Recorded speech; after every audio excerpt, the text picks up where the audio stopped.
Question में हमसे कहा जा रहा है कि किन्हीं तीन धनात्मक पूर्णांक संख्याओं के वर्गों का योग 323 है। यदि उनमें से दो संख्याओं के वर्गों का योग तीसरी से 2 गुना है तो हमसे पूछा जा रहा है कि तीनों संख्याओं का गुणनफल क्या होगा। जैसा कि क्वेश्चन में कहा गया है कि तीन धनात्मक पूर्णांक संख्याएं हैं, हम मान लेते हैं वो तीन धनात्मक पूर्णांक संख्याएं क्या है, a, b और c।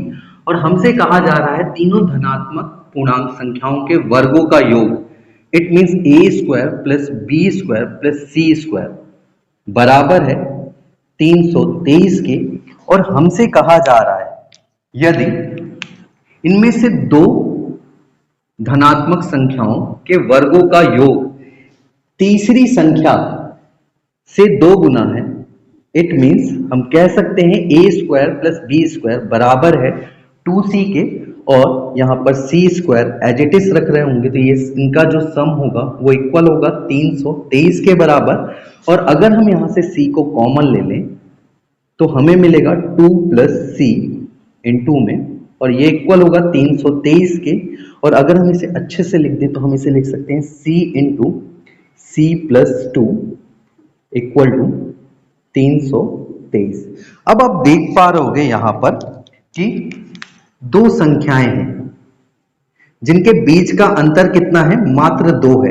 इट मीन्स हम कह सकते हैं दो कॉन्जुगेटिव नंबर हैं जिनके बीच का अंतर कितना है, 2 है। और उनका गुणनफल किसके बराबर आ रहा है, 323 के। तो हमें दो ऐसे नंबर गैस करने हैं जिनका प्रोडक्ट इक्वल हो कितने के बराबर, 323 के, और उनके बीच का अंतर जो हो वो मात्र कितने का हो, 2 का। तो सबसे पहले तो हम एक ऐसा नंबर ढूंढते हैं जिसका स्क्वायर इस नंबर के आसपास हो ताकि हम उस नंबर को इजीली गेस कर पाए। तो आपको पता होगा 18 का जो स्क्वायर होता है वो इक्वल होता है 324 के। इट मींस ये जो नंबर होगा वो 18 के आसपास होगा। तो अगर हम एक नंबर इसमें से 18 मान लें तो दूसरा हमें 20 मानना पड़ेगा। और अगर हम मान रहे होंगे तो इनका जो प्रोडक्ट होगा वो इक्वल होगा 360 के। इट मींस ये जो नंबर होगा वो 18 नहीं हो सकता, तो हम इसे छोटा मानते हैं। तो अगर इसको 17 लेते हैं तो दूसरे को हमें कितना मानना पड़ेगा, 19। और 17 इंटू 19 कर रहे होगे जब आप, तो इनका जो प्रोडक्ट होगा वो इक्वल होगा 323 के बराबर। इट मींस हमें वो दोनों नंबर मिल गए। तो हमें तो c की वैल्यू पता करनी है, तो यहाँ पे c कौन सा है, छोटा वाला नंबर। तो c अगर 17 होगा तो c प्लस 2 कितना होगा, 19 होगा। इट मींस हम कह सकते हैं कि यहाँ से हमें एक तीसरा नंबर मिल चुका है जो कि इक्वल है 17 के बराबर। तो अगर हम इसे यहाँ पर पुटअप कर दें तो c का स्क्वायर कितना है, 289 होगा यहाँ पर।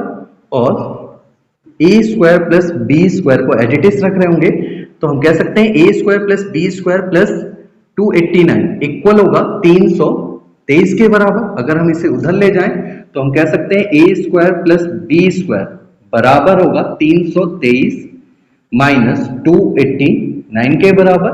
इट मीन्स हम कह सकते हैं a square plus b square बराबर होगा 34 के। अब अगेन हमें दो ऐसे नंबर गैस करने हैं जिनका स्क्वायर करने के बाद सम करें तो 34 आए। तो अगर हम गैस करें तो आप देख पा रहे होगे हम यहाँ पे कर तो स्क्वायर रहे हैं, और 34 स्क्वायर जो नंबर है वो किसके आसपास है, आपको पता होगा 6 का स्क्वायर अगर हम करें तो वो कितना होता है, 36।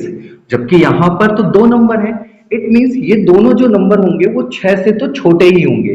तो अगर हम 6 से दो ऐसे नंबर को गैस करें तो 6 से छोटा कौन सा होगा, 5 का स्क्वायर आपको पता है कितना होगा, 25। और अगर हम 25 को 34 से सब्ट्रैक्ट करें तो वो 9 होगा। और आपको पता होगा 9 किसका स्क्वायर नंबर होता है, 3 का।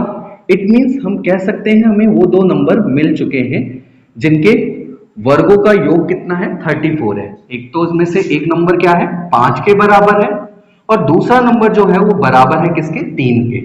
और हमसे जो पूछा गया क्वेश्चन में वो क्या पूछा गया है, a इंटू बी इंटू सी, तीनों संख्याओं का गुणनफल क्या होगा। तो तीनों संख्याओं का जो गुणनफल होगा वो बराबर क्या होगा, 5 इंटू 3 इंटू 17 के। और अगर हम इनका प्रोडक्ट करें तो 15 इंटू 17, और आप इनको मल्टीप्लाई कर रहे होगे तो वो इक्वल होगा 255 के।